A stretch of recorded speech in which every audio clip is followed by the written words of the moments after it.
Hey everyone, it's nutritionist Michelle Aswear here, and I'm here with Billy Rovzar, and we are here today because we are celebrating Ketopia. And Billy, I wanted to give you the opportunity to ask me any question you wanted about Ketopia. Oh, about Ketopia, okay. Okay.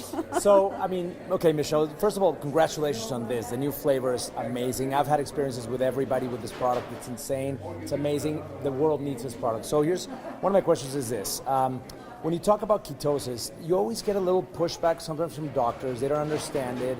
They confuse it a lot with something called ketoacidosis, which, to my understanding, has nothing to do with ketosis. Can you kind of tell people in a couple of words, like, what is ketosis? Like, why should everybody be on ketosis? Okay, so there's a real difference. First of all, ketoacidosis is a very serious thing, and this happens when a person's glucose is really high, but also their ketones are really high. They go higher than 20 millimole, and that's usually what you see in a diabetic.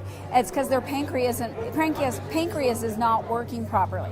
And so with nutritional ketosis, people's glucose levels are lower, and their millimoles, the highest one that's ever been recorded is 6.8. So it doesn't get very high, so it's very different. And that's why many times it's confused. So the reason why ketosis is so great is you're literally changing from using sugar for fuel to using fat for fuel. And it's a much cleaner fuel. You know, like I said, I tell everyone, it's like a diesel engine is what happens when you're using sugar. It's dirty, it takes more steps to break it down. Where when you use fat for energy, it's very minimal process and it's very clean like an electric engine. So there's a lot of benefits, especially when you're dealing with trying to keep have healthy blood sugar levels. You get off that roller coaster, and a lot of people do. Another thing too is switching to using fat for fuel. It helps with appetite, and it's really good for people with hunger issues where they struggle where they want to eat all the time, or they have nighttime eating. It's amazing when you're off that sugar roller coaster, you don't have cravings, and you're not as hungry. Right. So yeah, even the anxiety of I have to eat, 5, 6, 7 meals a day, that goes away. No, it goes away. You eat when you're hungry, you don't eat when you're not hungry, and that's kind of the real way that our caveman ancestors used to kind of operate. You know, they didn't do 5 times a meal or 5 times a day, and they had no agriculture for that matter. So what happens when carbs were not around? Fat fed them. Right. And fat, it makes you feel satisfied. It keeps you from wanting to eat again. So there's a lot to be said for eating fat. And what people don't realize is fat is essential for life. There are no essential carbohydrates. Yeah. Now, why as a nutritionist, why is it that the nutrition community, I guess, have told us for so many years, now we know they're wrong because we are the fattest generation ever, unhealthiest generation ever, why have they told us so long that the nutritional pyramid is little fat, medium protein, and a lot of grains and carbs? Well, unfortunately, again, everything has shifted, and I always tell everyone, follow the dollar. You know, it's been really fascinating as people have gone in and looked at the quote-unquote studies showing that fat is bad. They've been able to debunk them. When you look at the book, The Big Fat Surprise, she went in and you could literally trace a lot of those back to a particular industry that funded it.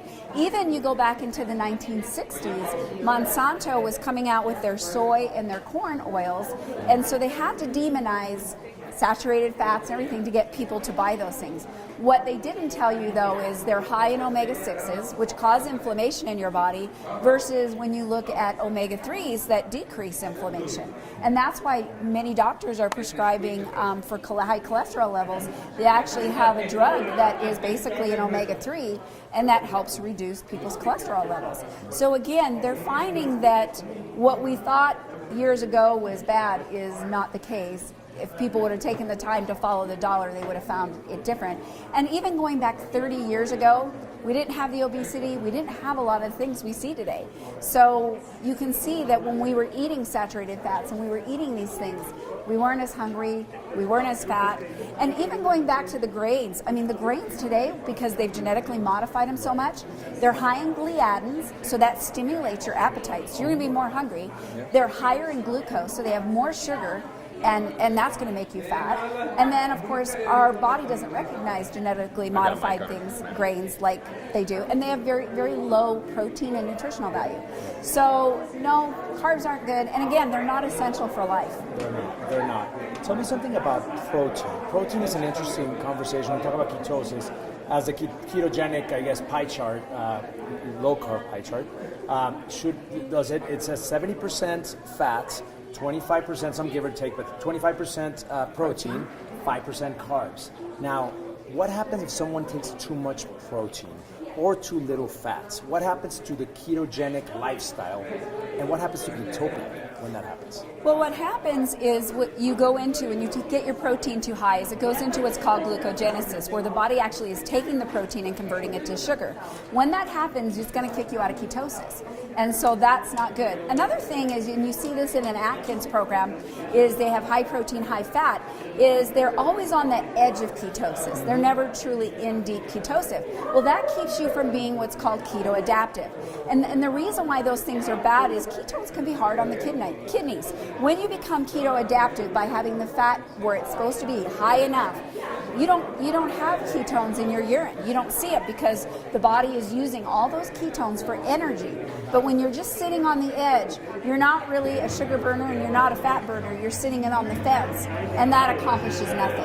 Right. And yet you're still consuming a lot of fats, and that's going to be the fat that, the way I describe it to people, and tell me if you agree with this, I always say to people, I say, hey Michelle, tomorrow morning I'm going to go to your house with a big truck of garbage, and I'm going to pour it in your living room. And you'd be like, dude, don't do that, right? But what if I tell you that, half an hour before that, I'm going to take a machine to your house that turns garbage into $100 bills, right? Would you then want me to pour a truck of garbage in your living room? Yes. That's how I see ketosis. Yes, that is so true. Right? So if you've got the machine, ketosis, then you can pour the garbage, fats, into your system. And I'll give you a personal testimony. My cholesterol lowered dramatically when I started eating. I've been on keto for 3 years. Right. So my cholesterol is at 148 right now.